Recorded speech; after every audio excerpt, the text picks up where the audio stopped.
Yes dudes and डूडेट्स, क्या हाल चाल। अरे सर बहुत बढ़िया। सर सेम सवाल करते रहते हो, आप कैसे हो? हम तो बहुत ही बढ़िया और हम पढ़े भी बहुत अच्छे से रहे। अच्छा ठीक, आप बस ये बताओ कि आज क्या पढ़ना है। आज हम पढ़ेंगे chapter 90। See I have change my approach a bit. मुझे ऐसा लगता है रैदर देन रेगुलर नोट से पढ़ाने से अच्छा मैंने ये 10-12 पेज में पूरा चैप्टर आपके लिए कंसाइज कर दिया है। तो हम इससे पढ़ेंगे और फटफट इससे रिवीजन भी जल्दी हो जाएगी। ठीक है सर, आज हम क्या पढ़ने वाले हैं? आज हम पढ़ने वाले हैं K M P, key managerial person. Sir key managerial person होता क्या है? Key managerial person are the whole time employees of the company. Sir ठीक है, ये ऐसे लोग होते हैं जिन पे मैनेजमेंट का पूरा चार्ज होता है। सर के एम पी कौन कौन लोग होते हैं?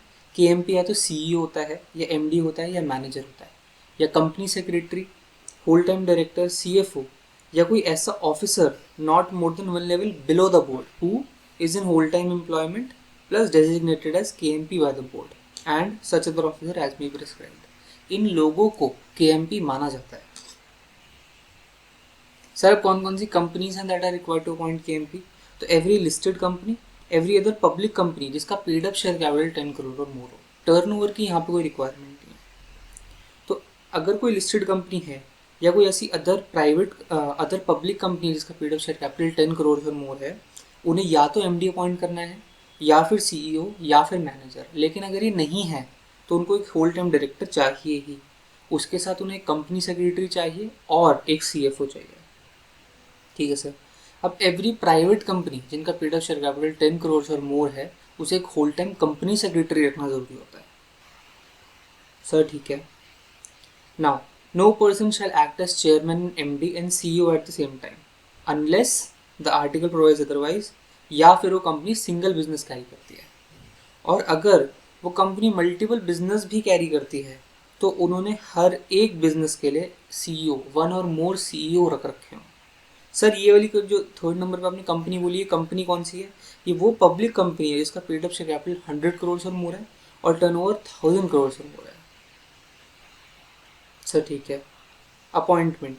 अब एवरी के एम पी बोर्ड रेजोल्यूशन से अपॉइंट होता है जिसमें टर्म्स एंड कंडीशन अपॉइंटमेंट के लिखे होते हैं including remuneration. One whole time director shall not hold office in more than one company except subsidiary. एक whole time K M P किसी दूसरी कंपनी में whole time K M P नहीं बन सकता एक्सेप्ट उसकी subsidiary. However whole time company secretary director बन सकता है किसी और कंपनी में after the permission of the board. See a company can appoint an MD अगर वो किसी और कंपनी का एमडी है, provided it shall be approved by board resolution with consent of all the directors present at the meeting. अब यहाँ पे है कि जितने भी डायरेक्टर्स प्रेजेंट है उन मीटिंग में उन सबकी कंसेंट चाहिए होगी। स्पेसिफिक नोटिस आएगा सच मीटिंग का और ये नोटिस हर एक डायरेक्टर को सर्कुलेट होगा जो कि इंडिया में है। वैकेंसी, अगर कोई भी K M P whole time K M P की वैकेंसी आ जाती है तो बोर्ड उसे फिल करता है at the board meeting within 6 months from the date of vacancy. Intimation, whole time K M P को अपॉइंट करने के बाद आप एम जी टी 14 फाइल करते हो, लेकिन ये प्राइवेट कंपनी के केस में एग्जामेशन है। प्राइवेट कंपनी का एम जी टी 14 फाइल करने की ज़रूरत नहीं होती, लेकिन एम डी के केस में एम जी टी 14 जाता है। ये लिखा है सेक्शन 117 में। एम जी टी 14 30 डेज में फाइल होगा, फिर डी आई एल 12 30 डेज में फाइल होगा, और उसके बाद लिस्टेड कंपनी स्टॉक एक्सचेंज को इंटीमेट करेंगे as soon as possible but not later than 24 hours. ठीक है sir. Appointment of M D W T D manager, ये सिर्फ 3 लोगों की बात करता है। No company shall appoint M D manager same time. Manager और एम डी कभी भी सेम टाइम पे अपॉइंट नहीं हो सकती। ये इसलिए होता है क्योंकि उन दोनों की पावर्स जो होती है वो सब्सटैंशली द सेम होती है। Sir tenure not more than 5 years, reappoint हो सकता है before the expiry of current year but not earlier than 1 year of current year. For example मेरा 5 साल का टेन्योर था, अब मैं 5वें साल में कभी भी रीअपॉइंट हो सकता हूँ, लेकिन अगर मेरे को चौथे साल में रीअपॉइंटमेंट चाहिए तो वो नहीं हो सकता। डिस्क्वालिफिकेशन, कोई भी बंदा M D W T D या मैनेजर नहीं बन सकता अगर वो 21 साल से कम का है या उसने 70 years अटेन कर लिया है। मोर देन 70 years वाला बन सकता है अगर आपने एस आर पास कर रखा हो और एक्सप्लेनेटरी स्टेटमेंट आपने जस्टिफिकेशन दे रखी हो कि हमें अपॉइंटमेंट क्यों करनी है। अगर कोई बंदा अनडिस्चार्ज इंसॉल्वेंट है या फिर कभी भी वो एडजुडिकेट हुआ है इंसॉल्वेंट, तो वो भी M D W T D manager नहीं बन सकता, डायरेक्टर बन सकता है। सस्पेंड नहीं किया उसने अपनी पेमेंट्स की क्रेडिटर्स या उसके साथ कभी कॉम्पोजिशन ना किया, वो किसी भी ऑफेंस के लिए कन्विक्टेड ना हुआ हो बाय कोर्ट और उसको सेंटेंस ना हुआ हो मोर देन 6 months। अब यहाँ पे जो हमने SR की बात पढ़ी थी, अगर SR पास नहीं हुआ but vote casting favour is more than vote cast against, मतलब ऑर्डिनरी रेजोल्यूशन पास हो गया प्लस CG को हमने एप्लीकेशन दिया एंड CG सेटिस्फाइड कि such appointment is most beneficial to the company, तो भी उस बंदे को हम MD/WTD मैनेजर अपॉइंट कर सकते हैं। MD/WTD मैनेजर अपॉइंट हुआ बोर्ड में subject to the approval of next general meeting, plus CG के अप्रूवल चाहिए अगर अपॉइंटमेंट जो है not in person to part of schedule 5 हुई है। रिटर्न कौन सी जाएगी सर? MR1 जाएगा 60 डेज में। तो 3 चीज़ें जाती हैं, MGT 14 30 दिन में, DR12 30 दिन में, MR1 60 डेज में। सर ठीक है। अब ये ऐसी अपॉइंटमेंट है MD मैनेजर की जो विदाउट CG अप्रूवल हो सकती है, मतलब ये शेड्यूल 5 कंप्लाई कर रहे हैं। अगर कोई पर्सन है जिसको कभी भी इम्प्रिजनमेंट नहीं हुई या फाइन नहीं हुआ मोर देन 1000 रुपीज़ का for contravention of any offence, या फिर वो पर्सन कभी भी कॉफे-पोसा एक्ट में डिटेन नहीं हुआ, अगर ये एक बार हमने CG की अप्रूवल ले लिए तो हमें बार बार लेने की ज़रूरत नहीं है, उसके पूरे टेन्योर तक वैलिड रहती है। रेजिडेंट इन इंडिया होना चाहिए वो, और 21 साल से कम का नहीं होना चाहिए या 70 साल से ज़्यादा नहीं होना चाहिए। सर 70 साल से ज़्यादा का होगा तो CG अप्रूवल भी चाहिए? नहीं, उस केस में सिर्फ SR पास करेंगे, याद हमने ऊपर पढ़ा था जी। सर अप्रूवल ऑफ CG किस में जाता है? MR2 में हम एप्लीकेशन देते हैं और with in 90 days of such appointment हम एप्लीकेशन देते हैं कि सर अप्रूवल दे। प्रोसीजर क्या रहेगा? बोर्ड मीटिंग कन्वीन करो, पास बोर्ड रेजोल्यूशन, एग्रीमेंट अप्रूव करो between the company MD/WTD manager, और जनरल मीटिंग का डेट टाइम वेन्यू फिक्स कर दो। जनरल मीटिंग करो, मेंबर्स की अप्रूवल लो, CG का अप्रूवल लो, अगर आप कंप्लाई नहीं कर रहे हो शेड्यूल 5 पार्ट 1 से, स्पेशल नोटिस भेजो मेंबर को, पब्लिश करो स्पेशल नोटिस को 1 इंग्लिश न्यूज़पेपर और 1 रीजनल लैंग्वेज न्यूज़पेपर में। अटैच करो नोटिस, वो एप्लीकेशन नोटिस के साथ अटैच करो। MR2 with in 90 days such appointment file कर दो। ROC को 3 फॉर्म जाएंगे, DR12, MGT 14, MR1। ठीक है sir. Appointment of company secretary. अब कितनी कंपनीज को कंपनी सेक्रेटरी रखना ज़रूरी है? तो all listed companies, all public companies जिनका paid up share capital 10 crore or more है, या ऑल प्राइवेट कंपनीज जिनका paid up share capital 10 crore or more है। सब प्रोसीजर क्या होगा? वही सेम, नोटिस इशू किया, बोर्ड मीटिंग बुलाई, बोर्ड मीटिंग में BR पास किया, DR12 फाइल किया, MGT 14 फाइल किया। सर MR1 सिर्फ WTD मैनेजर और MD के लिए होता है। I hope that is very clear. जी सर।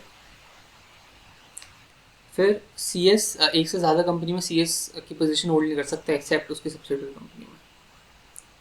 मेक एंट्रीज करो रजिस्टर में, डायरेक्टर्स के MP में, स्टॉक एक्सचेंज को बताओ अगर कोई लिस्टेड कंपनी है तो। Removal of CS same, board कभी भी चाहे तो अपॉर्चुनिटी ऑफ बीइंग हर्ड देके CS को रिमूव कर सकता है। वो CS से उसका रेजिग्नेशन लेटर लेंगे और DR12 फाइल कर देंगे विद इन 30 डेज। अब आता है तो concept of officer in default. Officer in default क्या होता है? कभी भी कंपनी में कोई पेनल्टी लगेगी, पनिशमेंट लगेगी या फिर इम्प्रिजनमेंट की बातें आएंगी तो ये लोग जो ऑफिसर इन डिफॉल्ट हैं, ये लोग सबसे ज़्यादा पकड़े जाते हैं।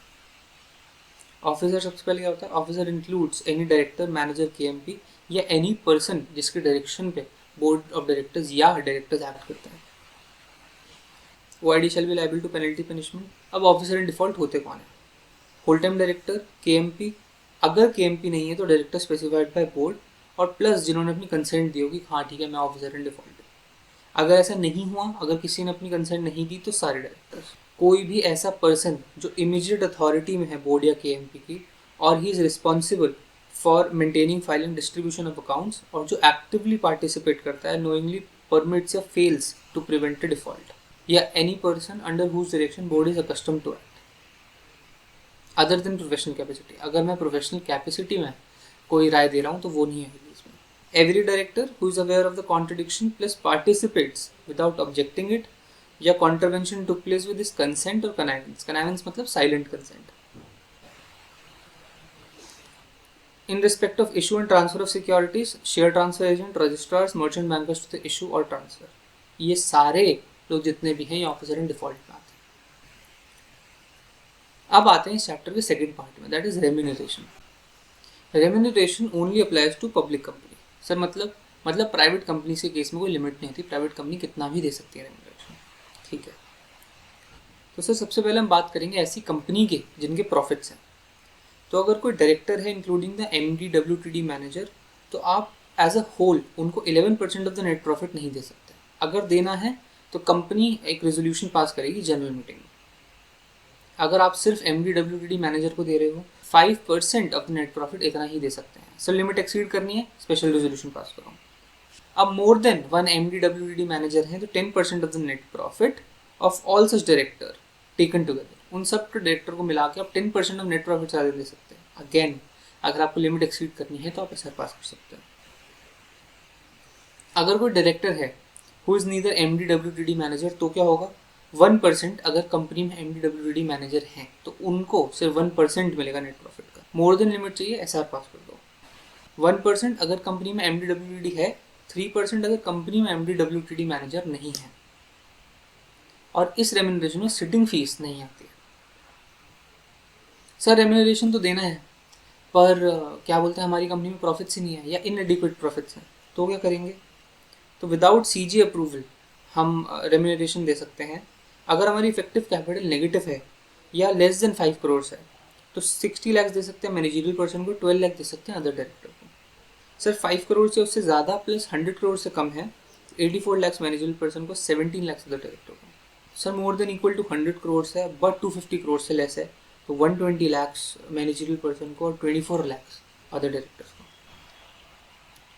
सर 250 करोड़ से मोर है तो 120 plus 0.01% of the effective capital, जितना भी 250 करोड़ से ऊपर है, और यहाँ पे 24 लाख प्लस 0.01%। इन लिमिट्स को आपको जंप करना है तो आपको SR पास करना पड़ेगा। सर CG अप्रूवल, अब CG अप्रूवल की रिक्वायरमेंट नहीं होती। बी, मैनेजरियल पर्सन और अदर पर्सन जो प्रोफेशनल कैपेसिटी में काम कर रहे हैं उनको रेम्यूनरेशन कैसे मिलेगी। उनको रेम्यूनरेशन तभी मिलेगी अगर वो इंटरेस्टेड नहीं है किसी भी कैपेसिटी में, कंपनी में, होल्डिंग में, सब्सिडरी में, directly indirectly through other statutory structures, किसी भी तरीके से वो कंपनी, होल्डिंग और सब्सिडरी में इंटरेस्टेड ना हो। They shall not have any interest or related to the director promoter of company, holding, subsidiary at any time during the 2 years before or after his appointment. Graduate level qualification होनी चाहिए, expertise होना चाहिए उस field में जिसमें company operate करती है। Sir further condition क्या है, approve by the board, obviously board approve करेगा, जहाँ पे NRC है वहाँ पे NRC अप्रूव करेगी। डिफॉल्ट नहीं कर रखा हो to dues of bank, PFI, non convertible debenture से अदर सिक्योर्ड क्रेडिटर्स में। इन केस ऑफ डिफॉल्ट आपको NOC लेनी पड़ेगी इन लोगों से। OR पास करेंगे, OR या SR पास करेंगे आइटम नंबर A के लिए और SR पास करेंगे आइटम नंबर B के लिए for a period of not more than 3 years, 3 साल तक वैलिड रह सकता है। Sir determination, it shall be determined by articles या रेजोल्यूशन, और अगर आर्टिकल्स में लिखा है तो special resolution. Sitting fees, sir as decided by board but which shall not exceed 1 lakh rupees, 1 lakh से ज़्यादा सिटिंग फीस नहीं हो सकती है। इंडिपेंडेंट डायरेक्टर, वुमेन डायरेक्टर को उतनी ही सिटिंग फीस मिलेगी जितनी बाकी डायरेक्टर्स को मिलती है। सर मैंने एक्सेस रेम्यूनरेशन ले लिया तो क्या करूँगा, अगर मैंने एक्सेस रेम्यूनरेशन ले लिया तो मुझे वो रिफंड करना पड़ेगा। और company shall not wave the right of recovery, company कहते नहीं यार हमें नहीं चाहिए पैसा, कंपनी ऐसा नहीं कर सकती है। बट अगर उन्होंने SR पास कर दिया हो तब वो अपना राइट वेव कर सकती है। अब disclosure of remuneration in the board report, और ये LODR सेबी की बात कर रहा है, मतलब लिस्टेड एंटिटीज की बात कर रहा है। अगर हमने एनुअल रेम्यूनरेशन पे करी है किसी एक सिंगल नॉन एग्जीक्यूटिव डायरेक्टर को जो कि है more than 50% of the total remuneration payable to all the non executive directors, तो उस केस में हमें SR पास करना पड़ता है। या फिर हमने रेम्यूनरेशन दी एग्जीक्यूटिव डायरेक्टर को who is a promoter or member of promoter group. Sir कितनी रेम्यूनरेशन दी है, अगर annual remuneration is more than 5 crore या 2% of the net profit whichever is higher, or where more than 1 such director, annual remuneration हमने 5% of the net profit of listed entity से ज़्यादा दिया, ऐसे केस में हमें SR पास करना पड़ेगा प्लस बोर्ड रिपोर्ट में डिस्क्लोजर देना पड़ेगा। Sir insurance premium, insurance premium is not a part of remuneration, but अगर डायरेक्टर की गिल्टी प्रूव हो जाती है तो उस केस में जो भी हम पैसा उसको बचाने के लिए देंगे that interest will form a part of remuneration. Sir ठीक है, विद दैट हमने फटफट ये पूरा चैप्टर ख़त्म कर दिया है। इसमें कुछ चीज़ें नहीं पढ़ी हैं जैसे रोल ऑफ KMP वगैरह, तो एक बार मैं कहूँगा कि आप पूरा चैप्टर अच्छे से रिवाइज कर लेना और ये सब चीज़ें मत छोड़ के जाना, रोल ऑफ KMP वगैरह सब पढ़ लेना। Loss of compensation of office ज़रूर पढ़ के चले जाना और एक बार फटाफट बुक में नज़र मारनी और you will be sorted with this chapter. Until then, I'm going to see you in the next one.